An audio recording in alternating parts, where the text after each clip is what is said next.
Looks good, John. Thank you. So, and I'm going to focus on pre-emergent herbicides, which really there's two kinds of herbicides. There's pre-emergent, sometimes called residual herbicides, and there's contact herbicides. Hopefully you understand and know the difference, but the reason I'm going to talk about pre-emergent herbicides is because this is the time of the year, basically, to be applying them. It's a good indicator. However, the one best time to apply any pre-emergent herbicide is generally before weed seeds germinate. So conceivably, there's a lot of weed seeds down in your tree rows right now that are going to start germinating any day now. And again, not much has gone on yet because it's been too cold, but when the forsythia blooms and they start to germinate is the timing for pre-emergent herbicides. So just quickly, some kind of basic things you need to be thinking about when applying an herbicide, especially a pre-emergent herbicide. And actually this first one is you need to have bare ground or almost bare ground, or at least some soil showing, because most pre-emergent herbicides work by getting rained into the ground. That's where the seeds are germinating, and that's how they work. If you have a lot of leaf litter, which by the way, that's another problem. But if you have a lot of leaf litter and grass and chaff and you didn't have weed control good from the years before, the pre-emergent herbicides are not going to work very good. So you need to make sure you get that kind of cleaned up before you apply them. You know, you got to consider your active ingredients. Obviously, there are many different pre-emergent herbicides. They have different modes of action. Some control grasses only, germinating grasses. Some control only broadleaf germinating seeds, broadleaf weeds, and some control actually both. Typically, they don't do both of them equally well. They'll either do grasses better than broadleaves, but some of them do both.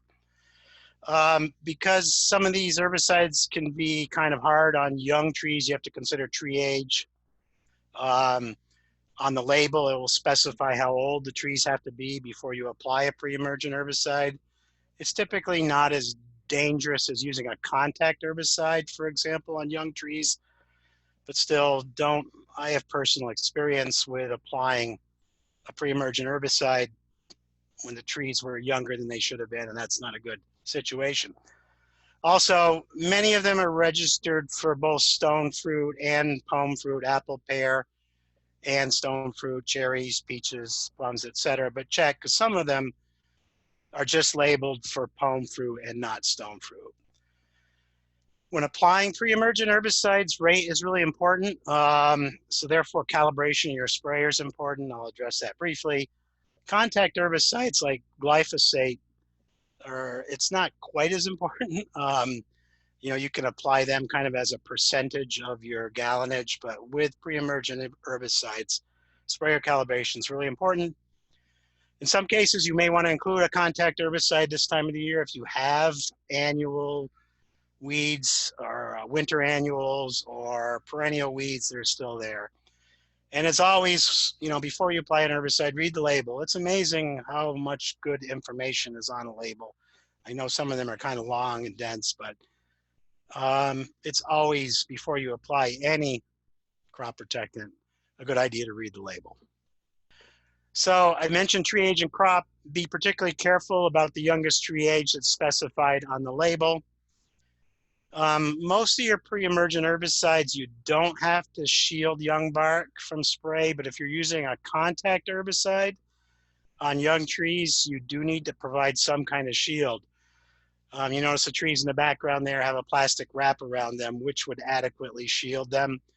The trees in the foreground had some paint on them. A good coat of paint after they're planted can adequately protect them from spray, but I feel better about some kind of physical barrier. Rate and calibration. Hopefully your weed sprayer doesn't have this many nozzles unless you're spraying the row middles for dandelions or something. I just wanted to go through the steps of calibration very briefly. Just kind of curious how many people go through this process. This is my personal easy calibration step. Also remember, when an herbicide specifies a rate per acre, unlike our fungicides and insecticides, it's not the whole orchard acre.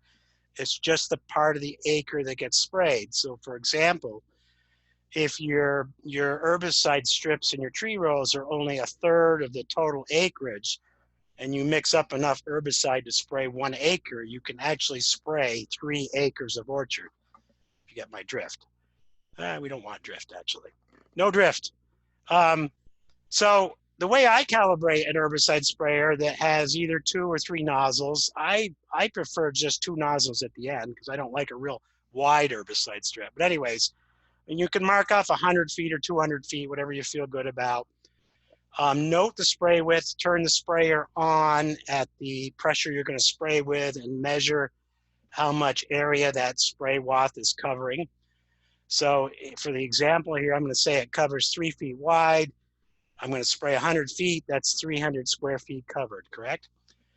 So then you should drive that 100 feet several times just to get an average of what you're going to collect in the bucket at your desired speed. I don't know. I think about 2 miles an hour is pretty good. And your pressure, generally when you put on herbicides, you want to have a fairly low pressure. I think 30 to 35 pounds would be tops. I like to use air induction nozzles because you're less likely to drift. So you drive that, you collect the output, you do that 2 or 3 times. And for example, if I collected 1 quart, which is a quarter of a gallon, and I covered 300 square feet, if I divide the square footage of an acreage by 300, that would be 145th of an acre. I multiply 145 times the quart I captured, 0.25 gallons, and that's telling me I'm putting out 36 gallons per acre, which, I don't know, you can agree with me or disagree with me. I like to spray about 30 to 35 gallons an acre with herbicide. You can spray less. You probably don't need to spray more than that with pre-emergent herbicides. Okay, no questions in the chat. That's wonderful. Last chance. Quickly, I'm going to go through some of the pre-emergent herbicides that I'm more comfortable with and used in the past. This is not an all-inclusive list. This is probably half the pre-emergent herbicides that you could use in an orchard, but I just thought quickly I'd go through them. Pendimethalin, Prowl H2O, there are some generics, I believe, is only good on germinating grasses, can be used on all crops, and there's no restriction on tree age, so it can be used in a newly planted orchard. I put the classification numbers on these, the Weed Science Society of America. It's not a bad idea to rotate herbicides. I don't think we have a huge resistance problem in orchards with pre-emergent herbicides, but consider not using, for example, Prowl 2 or 3 times in a row. Probably just should be used once a year. Aleon with an active ingredient in indaziflam is a relatively new pre-emergent herbicide. I want to say it gets the gold star because it's very, very effective. 1 application will typically give you season-long control of broadleaf weeds and grasses. Can be used on all crops. The caveat is the trees should be going into at least the 4th leaf. As a matter of fact, the label recommends the trees are 4 years old. So that actually would dictate 5th leaf. I guess you could count the year in the nursery as a year. Very effective. Rate is important. Like I said, a gold standard pre-emergent herbicide. It's kind of Chateau. I used to kind of consider the gold standard. Flumioxazin does both grasses and broadleaf weeds. However, I think it's better on broadleaf weeds. Chateau does have some pre-emergent, works pre-emergent a little bit. So it's a contact herbicide too, but I don't use it as that. It's labeled on all crops. Trees must be 2nd leaf, although the label says it's okay the year of planting if the trunk is shielded. The issue with Chateau now, this was a label change that happened after people were damaging trees, is it's supposed to be applied before silver tip on apple or bud break on stone fruit. This is because they were getting damage to the foliage. If you don't hit the foliage, you won't get any damage. But now the label says before silver tip. So that's pretty well limited. I mean, if you had to get out there and do it before silver tip or bud break and stone fruit, you could do it. It's getting late for that now. So fall application is probably best. That's a WSSA 14. I don't know that I don't see too many people using Diuron. Carmex is typically the brand name, although there is generics. It's a pretty good broadleaf weed herbicide, does some grasses, can be used on apple, pear, and peach only, not the rest of the stone fruit, I believe, on the label. Trees need to be second leaf for apples and fourth leaf for peaches. It's an inexpensive legacy herbicide for mostly, sorry about the spelling, broadleaf pre-emergent herbicides. It's been around a long time. You should not be using it on sandy soil. The label also specifies don't use it on dwarf trees. If you use it on dwarf trees, just use a lower rate. And what's a dwarf tree technically? That was Carmex or Diuron. Isoxaben is Gallery. Is just effective on broadleaf weeds, can be used on all crops. It's very effective the year of planting. If you plant trees, you should be putting on Gallery with Prowl H2O or Surflan shortly after planting when the soil settles a little bit. It will really help you with weed control so that you won't have to spray contact herbicides that year, which are dangerous on young trees. So I highly recommend it. It's not cheap, but it's really good for the year of planting. Matrix has been around a while. It does both broadleaf weeds and grasses on all crops, relatively effective. And talk about legacy, Simazine, Princep's been around a long time.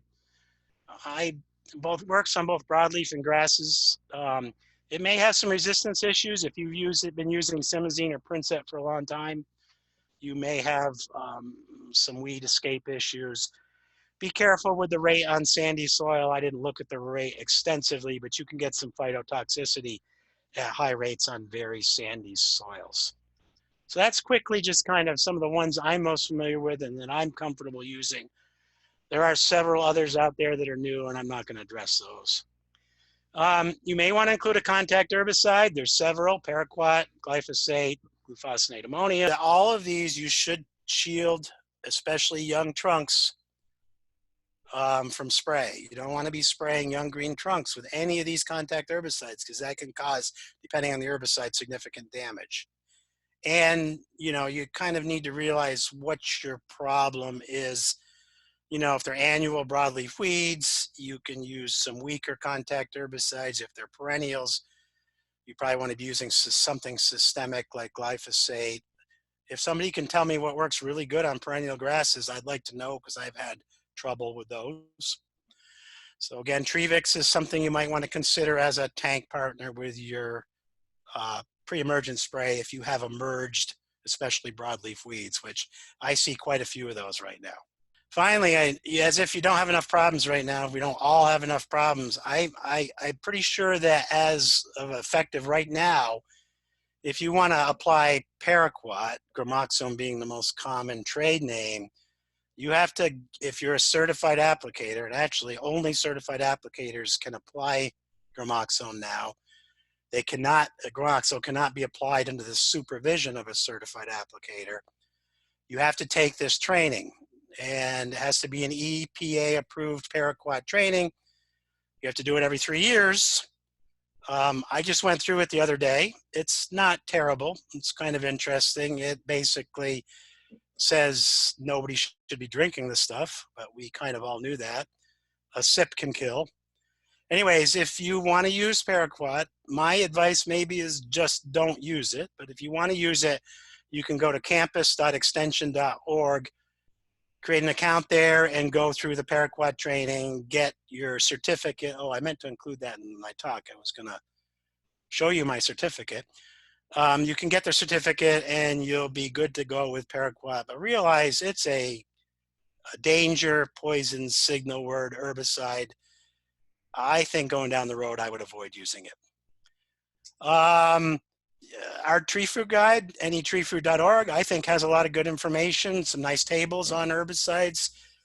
I think it's fairly up to date. It has some good information from Renee Moran up at UMass on new plantings, first leaf herbicides that you can use such that you won't have a problem the year of planting. I see a lot of that. I see a lot of weeds growing in newly planted trees, and I don't like that, especially dwarf trees.